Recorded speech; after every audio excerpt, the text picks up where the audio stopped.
importancia del significado y vamos a reconocer en esta lección básicamente el por qué es importante observar el significado de lo que estamos leyendo.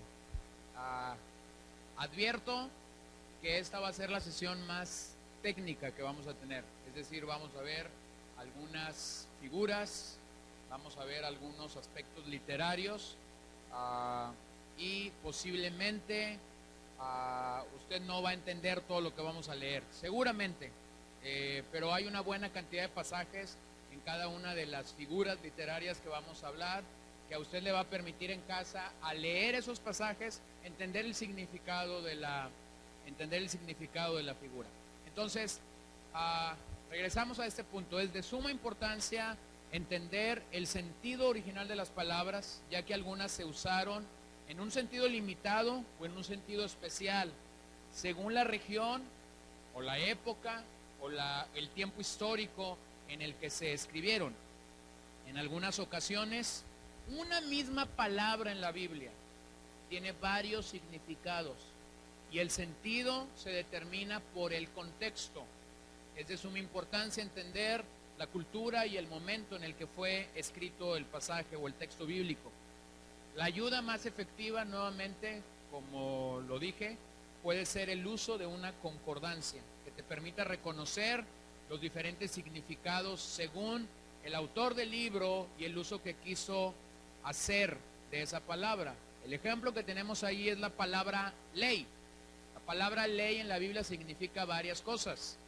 Puede significar el Pentateuco, puede significar todas las escrituras del Antiguo Testamento, puede significar los 10 mandamientos, la ley civil de la nación, el poder innato del pecado, el evangelio de Cristo, el principio de la ley en comparación con la gracia. Entonces, cuando lees la palabra ley, no te vayas por la idea de que nomás son los 10 mandamientos, como a veces solemos entender.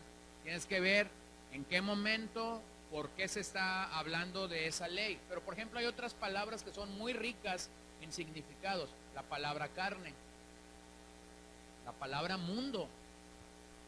En algunos pasajes la palabra mundo significa el territorio. En otras palabras, la palabra mundo significa el cosmos, es decir, lo que vemos. En otras palabras, la palabra mundo significa las personas. Entonces no nos podemos ir por nuestra idea de mundo, ¿no?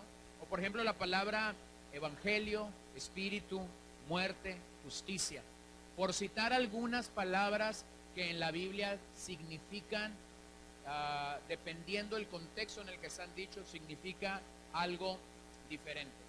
Entonces llegamos en el punto 1 a reconocer el lenguaje figurado que la Biblia utiliza.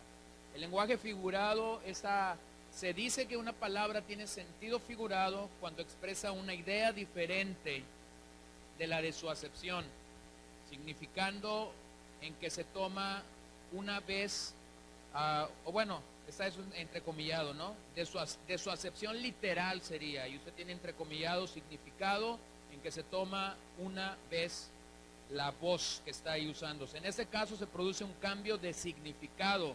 De ahí que las figuras del lenguaje se les llame también tropos.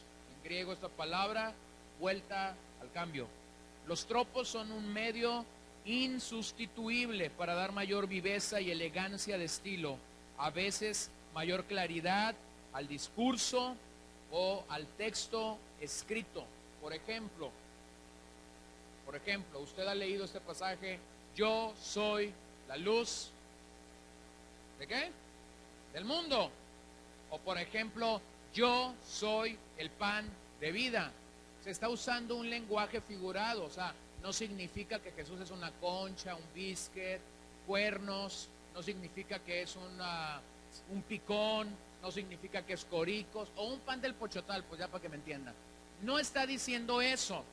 Lo que esa expresión está haciendo es hacer uso de sentido figurado para decir: yo soy lo que vosotros imprescindiblemente necesitan para tener vida.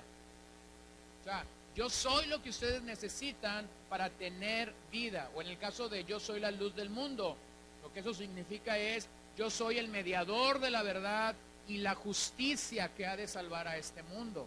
O sea, no significa que Jesús es un foco, o no significa que Jesús es un reflector. Entonces, está haciendo uso del lenguaje figurado. La Biblia tiene mucho lenguaje figurado. Bueno, ahí en el Evangelio de Juan encontramos varias expresiones que Jesús dice: yo soy. Yo soy el pan de vida, yo soy la luz del mundo, yo soy el camino, la verdad y la vida.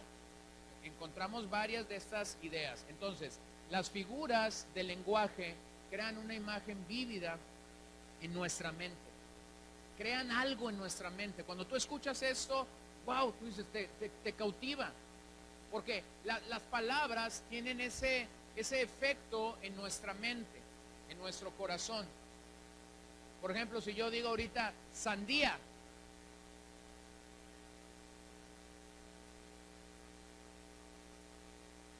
esa sola palabra que yo acabo de mencionar tiene un efecto increíble en tu vida. Uno se la imaginó así, partida a la mitad, y ya te la imaginaste con una cuchara comiéndote. Las otros están en un vaso con un picadiente.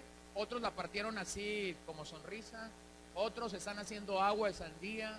Otros la están tirando porque le salió aguada, así toda. ¿Sí? O sea, las palabras tienen un efecto en nuestras vidas, un efecto en nuestras mentes. Entonces, estas imágenes que la Biblia nos presenta tienen un efecto en nuestro corazón, en nuestra vida, cuando las escuchamos y cuando las leemos, pero tenemos que entender la imagen que hay detrás de ellos. Entonces vamos a revisar algunas. No son todas, lo aclaro, no son todas, pero creo que son las más representativas que nosotros encontramos en las Escrituras. Número 1, el símil. El símil. ¿Qué es eso? Van a decir el doctor símil. No, no estamos hablando del doctor símil. El símil consiste en una comparación formal. Una comparación formal entre dos objetos o acciones. Normalmente va precedida de la conjunción como, así o semejante, declarando así la semejanza de dos cosas. Entonces en la Biblia encontramos símiles, ¿verdad?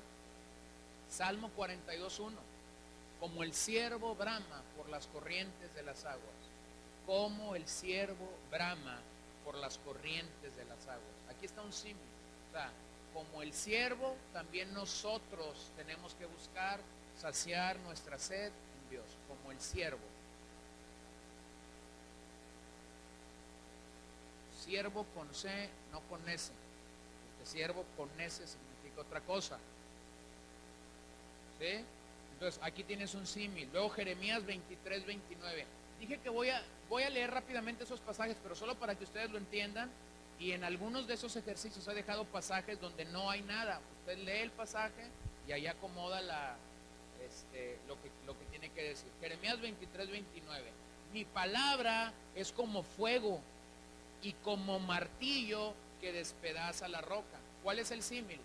La palabra es como fuego y luego como martillo que despedaza la roca. Entonces cuando tú lees esto, tú puedes reconocer, la palabra es como fuego. ¿Qué hace el fuego? Quema. ¿Qué más? Consume.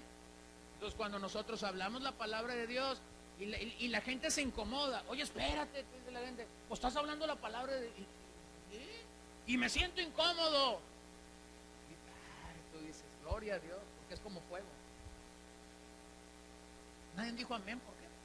Si ahí dice como fuego, se va a quemar, sí, se va a quemar. Y luego dice que es como qué, como martillo. O sea, agarras un martillo y déjalo caer sobre un objeto, ¿va a doler?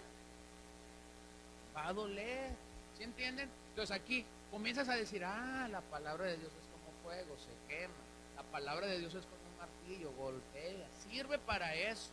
Luego tenemos Apocalipsis 16:15. Cristo viene como un ladrón. No dice que es un ladrón, sino dice que viene como un ladrón. ¿Cómo viene un ladrón? Sin avisar. ¿Te avisa? ¿Te manda un WhatsApp? A las 12:30 AM voy a entrar a tu casa. No, dice, viene como un ladrón, es decir, no hay aviso. Luego en 1 Tesalonicenses 2:7, Pablo cuida de la iglesia como una nodriza. Entonces te vas y dices, bueno, no sabes qué es una nodriza, vas y buscas qué es una nodriza y ya lees, una nodriza, cuidaba así al bebé y comienzas, mira cómo Pablo cuidaba a los tesalonicenses de esa manera. Y bueno, ahí tienen ustedes alguno más, Mateo 23, 37, Isaías 44. Entonces ustedes lo llenan en casa. Los que dejé ahí en blanco es para que ustedes lo trabajen en casa y puedan ir viendo esta figura, ¿ok? Y mañana les voy a dar una lista de pasajes que ya no tuve tiempo de agregar, de todas las 15 que voy a tocar, les voy a dar todavía unos 5 o 6 de cada uno, para que tengan más material para trabajar. El símil entonces apunta a un solo objeto que se compara con otro, que sirve como una aclaración o como una ilustración. Entonces siempre es una comparación con un objeto o una persona, pero nada más una, como un ladrón en la noche. Cristo viene como un ladrón en la noche. Ok, la segunda es la metáfora. La metáfora es una comparación implícita que no se expresa formalmente como en el símil. O sea, se parecen mucho, pero en la metáfora usted encuentra que es una comparación implícita, no se expresa formalmente como en el símil. O sea, no hay un cómo. Ahí tenemos un par de ejemplos. Mateo 5:13. Vosotros sois, ¿cuál? La sal de la tierra. Observen que no dice vosotros sois como sal, porque si dijera vosotros sois como sal, ¿qué es? Sería un símil. Dice vosotros sois la sal de la tierra. Entonces aquí ya implícitamente entiendes lo que hace la sal y comienzas a buscar es esta relación que puede haber. Entonces puede ser más breve que un símil, sin embargo también es más vigorosa y más aguda, indicando con ella la diferencia entre dos cosas a veces muy diferentes. O véanlo ahí en Santiago 4:14. Sois un vapor que aparece por un poco de tiempo y luego se desvanece. No dice sois como vapor, no, implícitamente ya está, dice sois un vapor que aparece por un poco de tiempo y luego se desvanece. O Santiago 3:6, la lengua es un fuego. ¿Se dan cuenta? O sea, ya implícitamente estás entendiendo, bueno, el fuego, y lees ese pasaje y habla de que puede incendiar a un bosque completo. El otro día estaba leyendo una nota, se celebraba años de un incendio forestal, creo que en el estado de California, y disculpen que no tenga el nombre de la señora y exactamente el año, pero curiosamente en la historia que hay de esta señora, se salió de la carretera porque tenía ganas de fumar, entonces se puso a fumar, y cuando ya se había terminado su cigarro lo tiró, y estaba ahí en un lugar donde había demasiados árboles, y ella provocó un incendio de hectáreas y hectáreas y hectáreas que fueron terminadas, y todo comenzó con un pequeñito ahí cigarro que ¿cómo le llaman? ¿Una colilla? ¿Es correcto? Una colilla, ya pues ya casi ya lo que quedaba, y lo tiró, y ese fue el inicio de un desastre increíble. Entonces, bueno, ustedes tienen ahí otras ideas, hay muchas metáforas en las escrituras. Entonces miren, vamos entendiendo esto. Las metáforas las tenemos que interpretar como metáforas. El símil lo tenemos que interpretar como símil. Lo tercero, el pleonasmo. Pleonasmo es una expresión en la que se emplea la redundancia, los vocablos innecesarios, con objeto de dar mayor vigor al lenguaje. Es decir, es una exageración que busca dar un énfasis. A veces cuando no articulamos muy bien el español cometemos muchos pleonasmos, ¿no? No articulamos bien el español y decimos cosas así como repetitivas. ¿Qué quiso decir? Se enredó de repente con las palabras, ¿no? Pero por ejemplo, vean este en Génesis 43. Lo puso bajo custodia en la cárcel del capitán de la guardia, en la cárcel, en el mismo lugar donde José estaba preso. O sea, nosotros diríamos cantinflió. Usó un montón de palabras para decir simple y sencillamente que el hombre llegó a estar en prisión. Pero está en la Biblia y hay varios pleonasmos. Entonces es una exageración, pero esa exageración busca dar un énfasis. Entonces de repente lees estos pasajes y te estás medio durmiendo. ¡Ay, se equivocó el autor! Dices tú, y despiertas. Entonces, hay esa exageración ahí que busca tener un énfasis. La hipérbole. Número 4, la hipérbole. Una exageración evidente, que tiene por objeto aumentar el efecto de lo que se dice.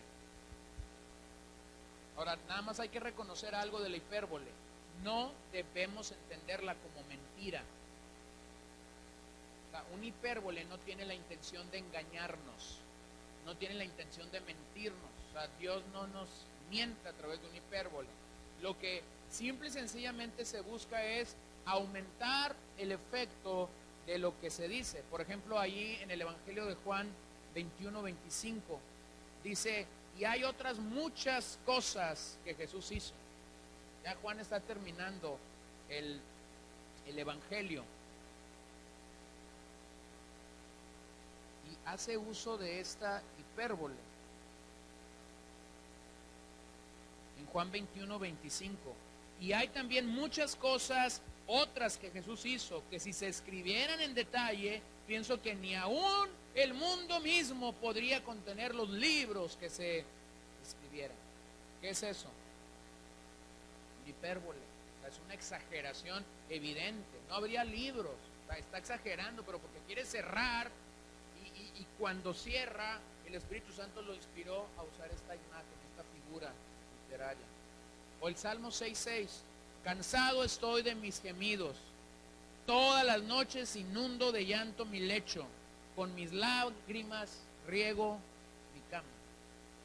¿Se dan cuenta? O sea, es una exageración. Está diciendo lo mismo, pero con otras palabras. Estoy llorando. Ya sabemos que estás llorando. Ya mojé la almohada. Ustedes tienen ahí 2 o 3 más que pueden considerar.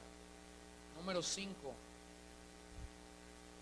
La sinécdoque consiste en la designación de un todo con el nombre de una de sus partes, o viceversa. Cuando estás pensando en alguna proporción, pero lo estás manifestando como el todo. Por ejemplo, en la Biblia encontramos, se habla de cabezas de ganado para referirse a reses enteras. O por ejemplo, se habla de almas para expresar la idea de personas. Estás hablando de una parte, pero que incluye el todo.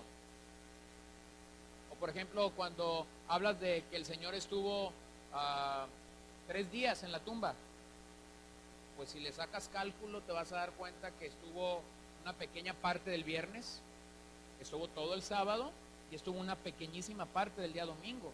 Y los 3 días no te dan. O sea, si tú analizas esto con el cronómetro de 24 horas, tú dices, pues no estuvo 24 horas el viernes, estuvo el sábado 24 horas, pero el domingo, de acuerdo al relato de los evangelios, muy temprano o muy por la madrugada, ¿verdad?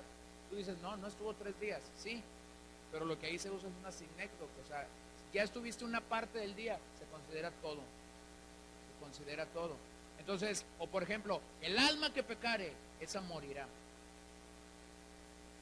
O a veces la palabra carne es una sinécdoque para hablar de todo el cuerpo. O por ejemplo, ahí en Hechos 27:37, cuando están en este naufragio en el que Pablo estuvo, llega un momento en el que dice: aligeraron la carga arrojando el trigo al mar. Tú dices, y si llevaban maíz, si llevaban sorgo, si llevaban trigo, si llevaban frijol, si llevaban animales, si llevaban, ¿te das cuenta? Tú dices, pues hubieran sacado todo. Pues aquí hay una sinécdoque, lo que te quieren decir es que tiraron todo, porque lo que querían salvar era la vida. Y al final del naufragio se dan cuenta que Dios le había prometido a Pablo que nadie se perdería, que todos llegarían con bien a la isla. Bueno, número 6, la metonimia. Se usa este tropo cuando se designa una cosa con el nombre de otra que le sirve de signo o que indica una relación de causa a efecto. El autor pone el efecto de una acción en lugar de la causa o usa el símbolo o la seña en lugar de la realidad. Por ejemplo, ahí en Lucas 16, 29, cuando tenemos esta historia de Lázaro, tenemos este momento en el Evangelio. Y Abraham dijo, dice este verso, ellos tienen a Moisés y a los profetas. Manda a alguien que les diga, mira lo que está pasando aquí. No, no, no. Ellos tienen a Moisés y tienen a los profetas. O Romanos 3:30, cuando habla de la fe a los circuncisos y por medio de la fe a los incircuncisos. ¿Cómo está esto? Bueno, tienes que entender que hay una metonimia, tienes que acomodar las cosas donde van para que puedas reconocer que lo que está pasando ahí es una designación con una cosa, con el nombre de otra. Y está simple y sencillamente dando un énfasis a lo que tú puedes reconocer de esa figura literaria. Número 7, la ironía. Mediante ella se da a entender lo contrario de lo que se declara, para exponer lo absurdo del caso. Es decir, es una burla fina y disimulada. Y a lo mejor con esta no tienes tanto problema, porque somos bien irónicos. Nadie dijo amén ahora, pero somos bien irónicos. O sea, nos aventamos unas ironías, nos surgen de lo más profundo de nuestra erudición bíblica, como esa que está ahí en Primera de Reyes 18:27. Estaba Elías en esa situación del Monte Carmelo y llega el momento al mediodía, cuando le había dado chance a los del otro bando, pues, para que oraran a su Dios. Y llega ese momento en el que dice la Biblia que llegó al mediodía e irónicamente el profeta Elías les dice, despierten a su Dios. Era una ironía. O Job, en el capítulo 12, verso 2, en verdad que sois el pueblo, le dice a sus amigos, y con vosotros morirá la sabiduría. Es una ironía. Es una ironía. Y ahí tienen otras más que ustedes pueden trabajar. Pero miren, váyanse dando cuenta de algo. Cuando nosotros estamos leyendo la Biblia y pasamos por estos pasajes y nos los pasamos así por rapidito y no te das cuenta de la figura que hay, los lees así como decir, ahí medio le entendía lo que quise leer. Pero cuando vas viendo que es una ironía, le vas dando sentido al significado, vas entendiendo mejor. Vean la 8, la paradoja. Es el empleo de expresiones que envuelven una contradicción aparente. Envuelven una contradicción aparente. En los evangelios hay varias. Veamos algunas. Mateo 10:39. El que haya su vida, ¿qué dice? La perderá. A ver, ¿cómo que el que haya su vida la perderá? Y luego remata con la otra. Y el que ha perdido su vida por causa de mí, o por mi causa, la hallará. Es una paradoja, ¿eh? Bueno, o lo uno o lo otro. O luego ahí en 2 Corintios 4:18. Al no poner la vista en las cosas que se ven, sino en las que no se ven. Tienes otra paradoja. La atenuación, número 9. Esta figura consiste en no expresar directamente lo que se piensa, sino negando lo contrario de aquello que se quiere afirmar. Primera de Tesalonicenses 2:5. Nunca fuimos a nosotros con palabras lisonjeras, es decir, no quería lograr con sus palabras darles por el lado, ni con pretextos para lucrar.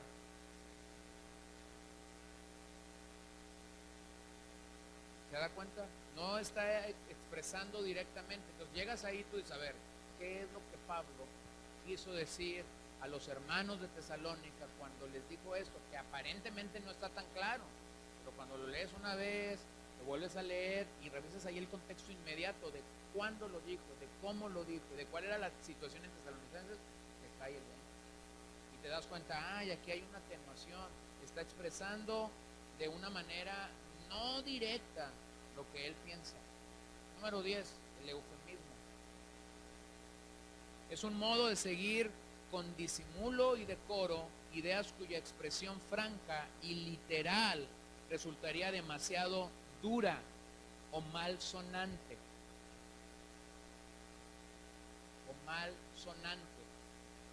Por ejemplo, ahí en Génesis 4:1, conoció,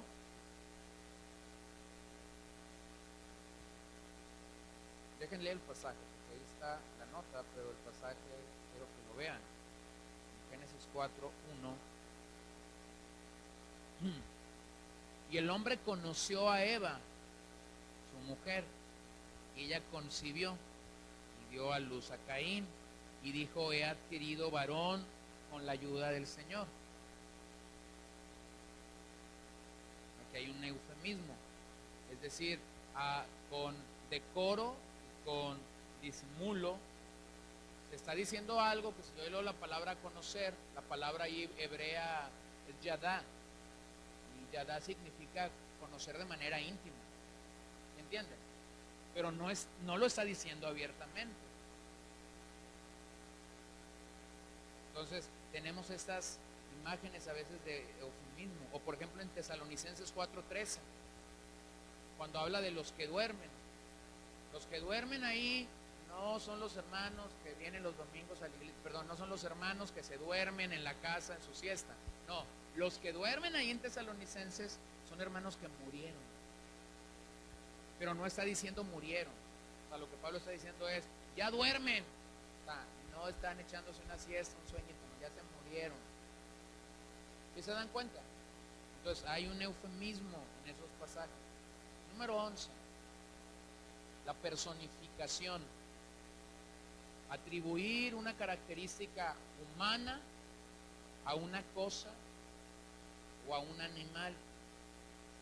Esta figura también se conoce como prosopopeya. Personificación o prosopopeya. Tienen ahí algunos ejemplos. Por ejemplo, el clásico, Isaías 55:12. Los montes y las colinas prorrumpieron en gritos de júbilo. Pues ¿cuándo has visto que un monte da gritos de júbilo? Sin embargo, aquí los montes son personificados para decirnos la creación alaba al Señor. Y todos los árboles del campo batían las palmas. Pues yo nunca he visto a un árbol batir. Bueno, más que en las crónicas de Narnia, que se mueven y hacen así. Ahí sí. Pero aquí dice que batían las manos. Entonces los árboles no tienen es una personificación. O sea, si dijeran pechón, manos, pero un árbol no se las vemos. Pues está personificando eso simple y sencillamente. O por ejemplo, en Proverbios 1, del 20 al 23, la sabiduría es personificada. Y ahí Proverbios nos dice, clama en las calles. Entonces, ¿quién está clamando en las calles? La sabiduría. Y a veces somos medio torpes y decimos, había una señora que se llamaba Sabiduría. No, ahí lo que te está diciendo Proverbios 4 básicamente es que la sabiduría está siendo personificada y por eso clama en la calle y alza su voz en las plazas. ¿Sí? Hay una personificación ahí, ya sea de los montes y las colinas, de los árboles o de la sabiduría. Número 12. Antropomorfismos. También tenemos bastantes en la Biblia. Es atribuir una característica humana a Dios. Es atribuir una característica humana a Dios. La palabra literalmente antropomorfismo significa en la forma de hombre. Pero cuando lees la Biblia inmediatamente viene el reconocimiento de que Dios es espíritu. Entonces, si Dios es espíritu, no tiene cuerpo, no tiene miembros corporales. Sin embargo, hay algunos antropomorfismos que de repente dices, pues, ¿cómo? Por ejemplo, en Éxodo 8:19, cuando se habla del dedo de Dios. Dicen algunos, entonces Dios tiene dedos. Si tiene dedos, entonces tiene mano. Y si tiene mano, entonces tiene brazo. Y le ponen medida a los brazos.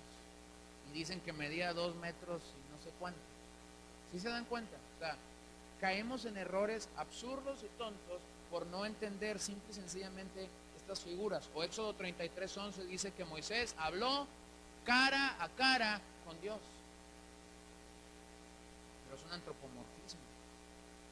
O el Salmo 32:8 que habla de los ojos del Señor. O Números 23:19 que afirma que Dios no es hombre para que se arrepienta. No está en sus libretas, ¿verdad? Ya se dieron cuenta, yo se los voy a dar mañana. Porque los andan buscando. Este sí está, Juan 4:24, Dios es espíritu. Es decir, no es como uno de nosotros. Entonces, si no es como uno de nosotros, lo que tenemos que reconocer es que cada vez que se le atribuye una característica humana, tenemos un antropomorfismo ahí delante de nosotros. O Génesis 6:6-8, este clásico, cuando dice que Dios se arrepintió de crear a la raza humana. Entonces se arrepintió de crear a la raza humana. Y comienzan unas preguntas y todas unas doctrinas de este pasaje. Lo que tienes ahí es otro antropomorfismo. O sea, lo que Dios hizo fue sentir tristeza. Como cuando nosotros fallamos en algo y sentimos tristeza. Hebreos 10:31. Veamos la número 13. Antropopatismo. Atribuir una emoción humana a Dios. Atribuir a Dios una emoción humana.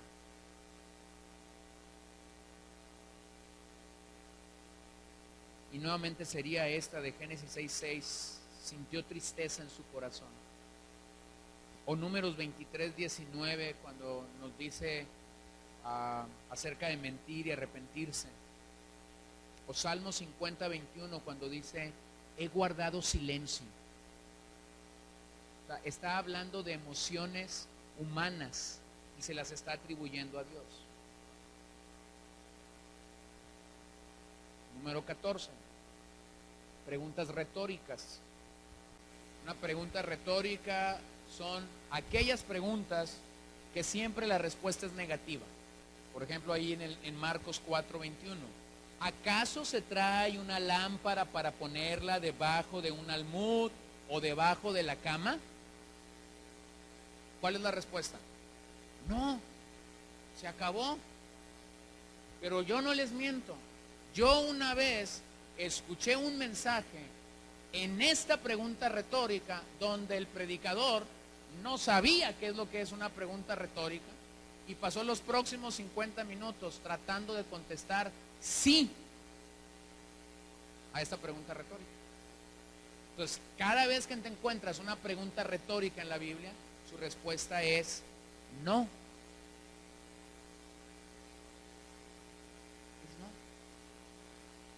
Entonces tenemos que reconocer estas preguntas retóricas. Está una ahí bien complicada de Mateo 27:46. Dios mío, ¿por qué me has abandonado? Y digo complicada porque hay quienes dicen que sí lo abandonó, pero es una pregunta retórica. Y ahí en el contexto, cuando lo lees, te brinca que es una pregunta retórica.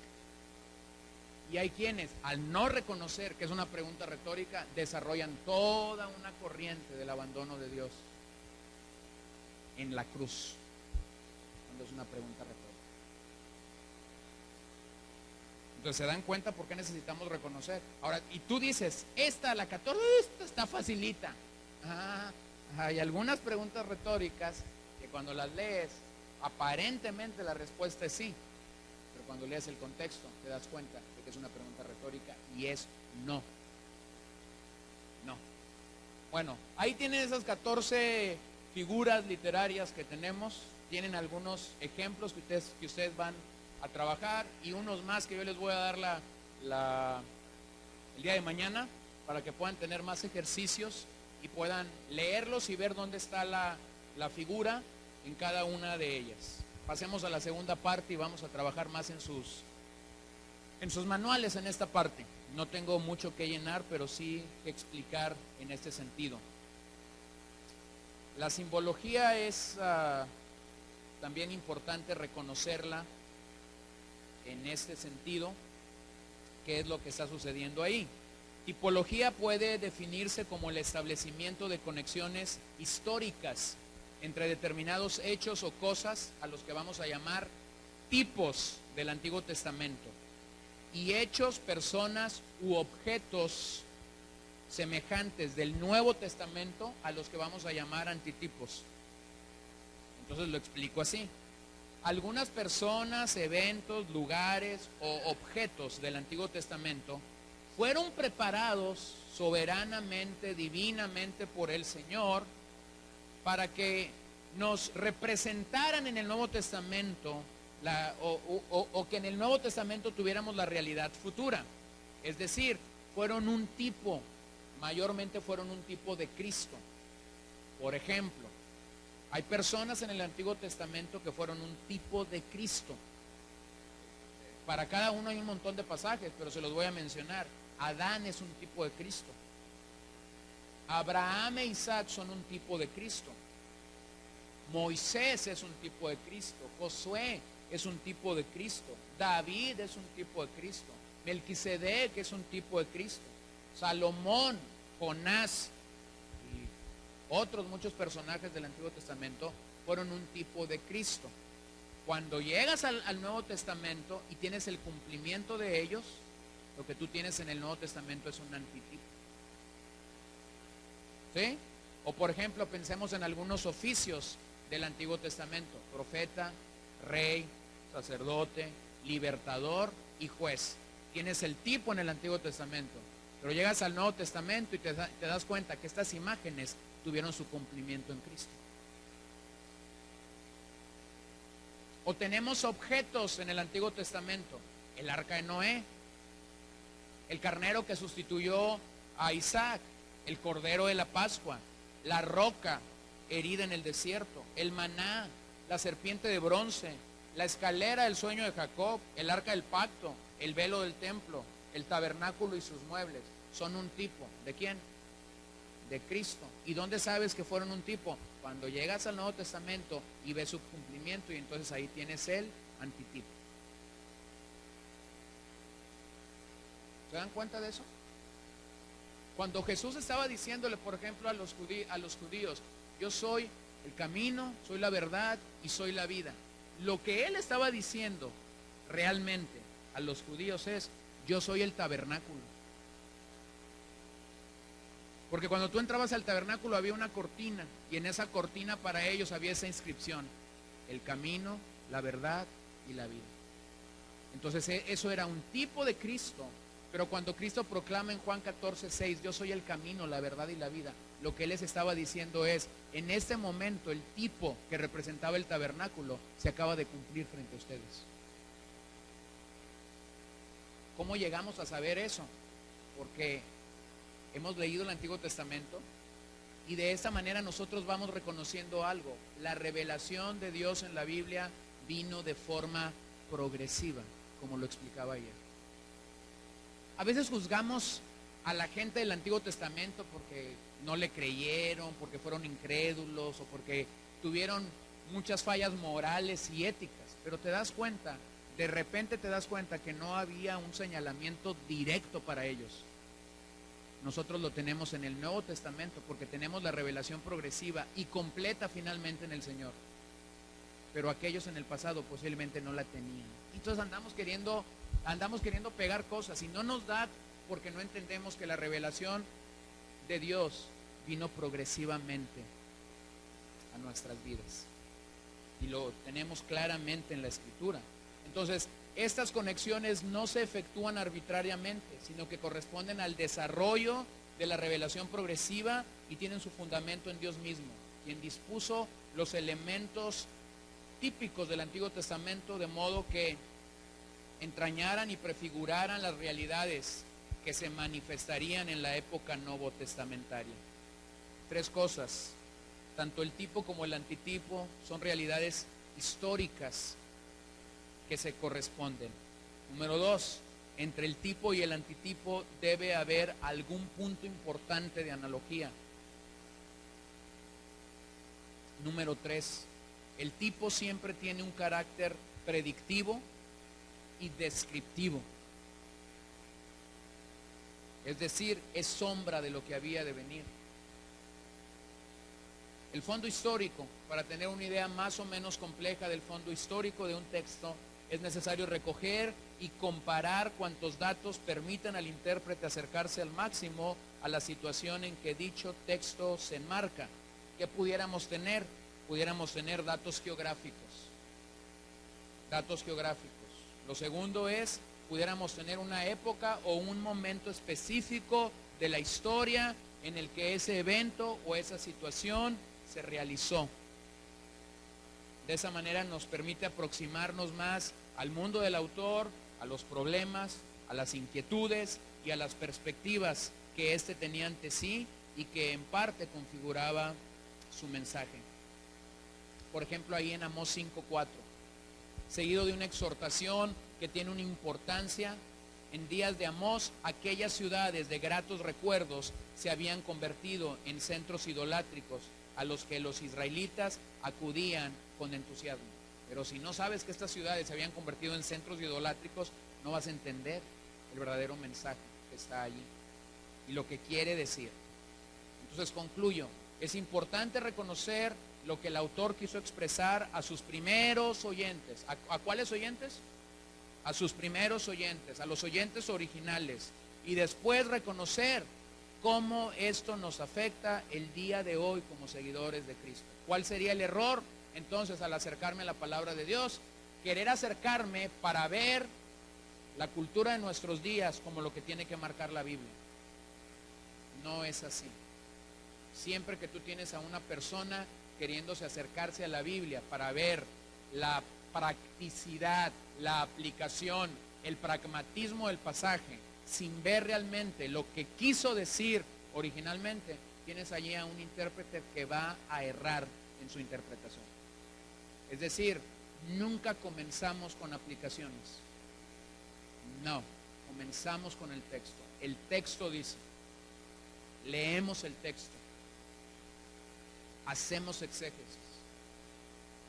enseñamos, compartimos o simple y sencillamente leemos para beneficio espiritual el texto.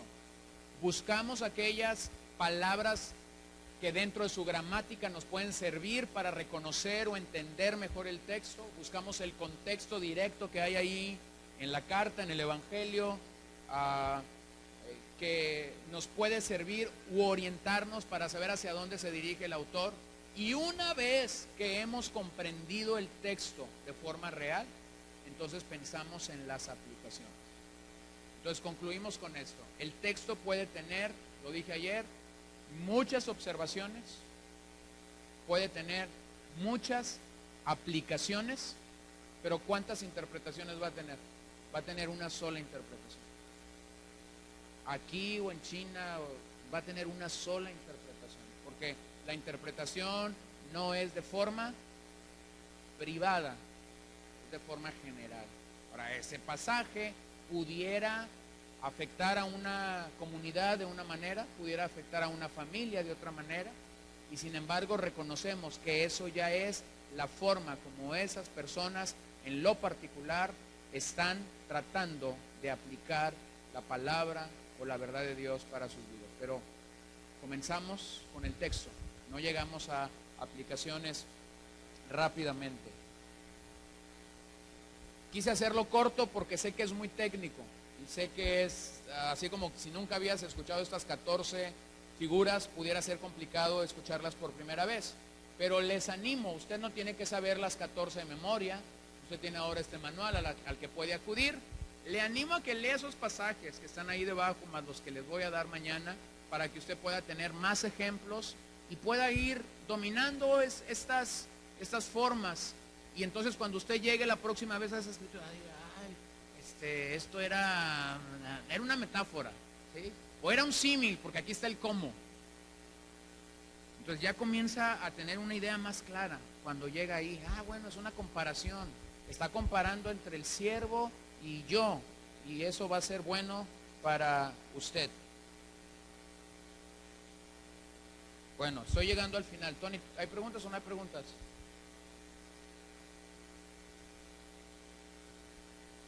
Diez minutos y seguimos mañana. Las experiencias son parte del ministerio iluminador.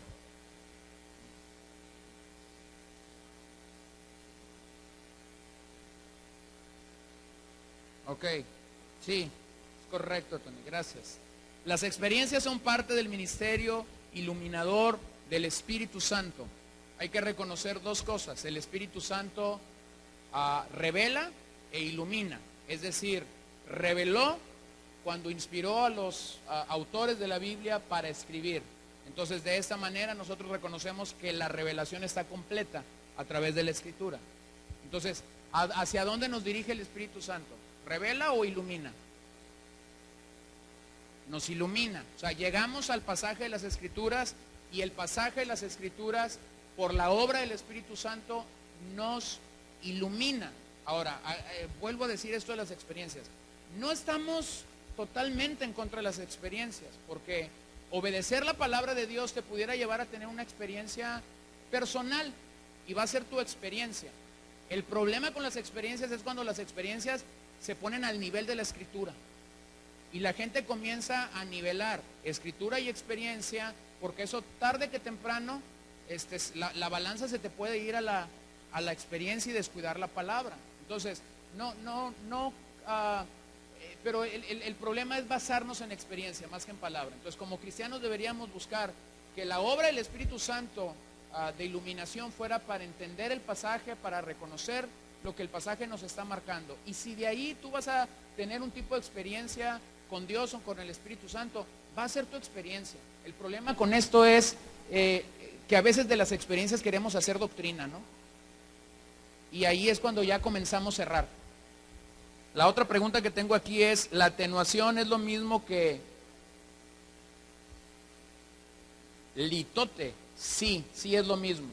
Y quité esta palabra del manual porque pensé que iba a ser un poquito complicada, pero sí, sí es lo mismo. Atenuación y lítote, ¿verdad? Sí, no tiene acento. Sí, sí es lo mismo.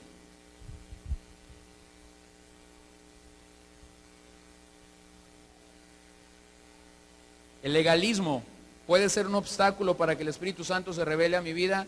Sí, y hay que entender qué es el legalismo, porque a veces llamamos legalismo a cosa que no es legalismo. El punto a veces es, por ejemplo,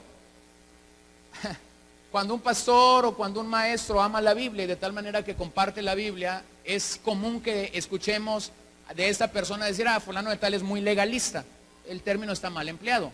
Entonces, cuando una iglesia que ha abrazado las Escrituras y que está diciendo, queremos amar las Escrituras, queremos estudiar las Escrituras, pues seguramente nos van a señalar de legalistas. O sea, se las voy a poner así para irnos con gracia esta noche. Para algunas iglesias, el tiempo que hemos invertido, ayer, hoy y mañana, ¿qué creen? Van a decir, ay, qué legalistas ahí en Vida Nueva. Ya tenían a Gerson, que era legalista, y ahora los quiere legalizar a todos. ¿Sí entienden eso? Pero es un término mal empleado. Es un término mal empleado. Entonces, a veces los conceptos que tenemos son equivocados, pero definitivamente el criterio con el que medimos eso sí va a afectar nuestra vida y nuestro corazón. Dije ayer que tenemos que llegar a interpretar la Biblia tirando todas nuestras presuposiciones. O sea, no determinados por lo que yo siento, por lo que yo pienso o por lo que yo creí en algún momento. Tengo que venir a la Escritura y permitir que la Escritura específicamente me hable en ese momento. Entonces, cuando yo tengo conceptos que son tan rígidos, conceptos de los cuales dices, no me quiero mover de aquí, porque así creí, porque así crecí, porque así me enseñaron. No sé si fui claro ayer cuando dije de esta hermana que tenía esta experiencia cada vez que llegaba a la iglesia. Pero cuando el pastor fue con ella y le dijo, ¿por qué haces así todos los domingos? Ella le dijo, pastor, pues ¿hay otra forma de hacerlo? Y le digo, claro que sí, tú puedes adorar a Dios sin que tengas que tener esta situación, esta manifestación. Pero cuando el pastor le preguntó, ¿por qué lo haces? Ella le contestó y le dijo, bueno, porque en la iglesia donde yo nací todos lo hacían. Entonces, ella presuponía que esta era la manera como se tenía que adorar a Dios. O como yo les he platicado en algunas ocasiones, ¿no? La primera iglesia que mi papá pastoreó en esta ciudad, cuando llovía, el templo tenía un efecto de dar toques eléctricos. Entonces, si tú estabas ahí, estaba lloviendo y de repente había uno que pasaba por una pared y hacía esto, le pegaba su toque. Entonces había hermanos que ya se la sabían. Y nomás empezaban a llover, pues empezaban a moverse. Y, ¡ay, qué bendición! ¡Qué engaño! ¡Qué fraude! ¡Qué falacia! ¿Sí lo entiendes?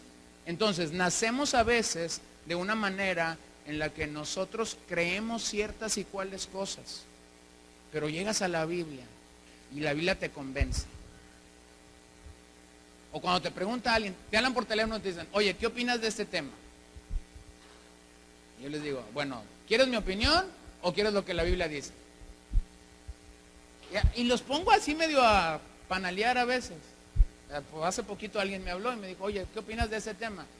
Y yo le dije, híjole, ¿te digo lo que la Biblia dice? Y él no esperaba mi respuesta. Y cuando se lo dije quedó en silencio. Bueno, le dije, mira, me preguntaste y yo te pregunté que si querías lo que la Biblia, aquí está lo que la Biblia dice. Y le dije, bueno, léete esto, léete esto, léete esto otro. Y a las horas me volvió a hablar. Pues ya lo leyó. ¿Se da cuenta? Ahora, pero llegamos con presuposiciones y no nos damos cuenta que cuando la Biblia habla, lo dijimos ayer, ¿no? O sea, la Biblia tiene un mensaje, pero ¿qué nos dice ese mensaje? Entonces tenemos que llegar listos para romper cualquier presuposición que tenemos. Entonces hay cosas que nos impiden interpretar adecuadamente la Biblia. El legalismo, la religiosidad. Hay cosas que nos impiden entender la palabra de Dios. Y entonces hay ocasiones en las que las tenemos que hacer a un lado y venir a la palabra de Dios rendidos para poder realmente conocer lo que la palabra de Dios dice. ¿Ok? Vamos a orar esta noche. Señor, te damos gracias por tu fidelidad y por tu amor sobre nuestras vidas. Te queremos honrar, te queremos adorar, te queremos glorificar, porque tú eres bueno, porque tú eres hermoso, porque tú eres maravilloso, porque no hay otro Dios como tú en toda la tierra, porque eres veraz y no mientes. Y en esa veracidad, Señor, en esa verdad de parte de Dios, nos das libertad. Entonces reconocemos en este momento tu gracia sobre nuestras vidas. Reconocemos en este momento que eres fiel, que eres justo, que eres verdadero y que mi corazón y mi vida pueden venir delante de ti y adorarte y reconocerte sobre todas las cosas. Señor, te damos gracias, pedimos que nos des descanso esta noche, que nos permitas reconocer tu amor, tu fidelidad sobre nuestras vidas y danos hambre por tu palabra, Señor. Te pido que bendigas a esta Grey reunida esta noche en ese lugar, que seas con ellos, que sea propicio a ellos y que nos permita, Señor, el día de mañana poder tomar este tiempo para finalizar y poder ver tu mano de favor y tu mano de poder en nuestras vidas. En el nombre de Jesús oramos. Amén.